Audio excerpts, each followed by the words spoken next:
بات کریں گے دیگر سپورٹس کی۔ مالم جبہ میں سنو فیسٹیول دوسرے روز بھی جاری ہے۔ سیاحوں کی بڑی تعداد دور دور سے سنو فیسٹیول میں حصہ لینے آئی ہے، بتا رہے ہیں شیرین زادہ۔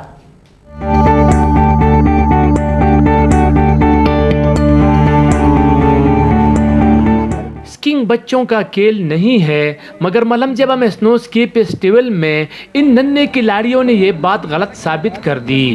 بچوں کو موقع ملا تو بڑوں کو مات دے دی۔ ہم اس مقابلے میں حصہ لیتے یہ اس کی آسان ہے، یہ مشکل ہے لیکن ہم اس میں حصہ لیا ہے۔ بچے اسکی کے مقابلے سے پہلے چھوٹے سلوپ پر پریکٹس بھی خوب کرتے ہیں۔ سنو اسکی فیسٹیول میں بچوں کے ساتھ ساتھ خواتین نے بھی بھرپور انٹری دی۔ مجھے خوشی بہت زیادہ اس بات کی ہے کہ اس طرح کے فیسٹیولز کی وجہ سے لوکل بچوں کو ایک پلیٹ فارم مل رہا ہے کچھ ہیلتھی ایکٹیویٹیز کا۔ سیاح اسکینگ کی دلچسپ مقابلے دیکھنے کے ساتھ ساتھ برفباری سے بھی لطف اندوز ہو رہے ہیں۔ کی گالا میں نہ صرف بڑے بلکہ بچے بھی اپنی صلاحیتوں کا شاندار مظاہرہ کر رہے ہیں۔ شیرین زادہ، ہم نیوز، مالم جبہ، سوات۔ اور اب خبر یہ کہ ہم نیٹ ورک نے دنیا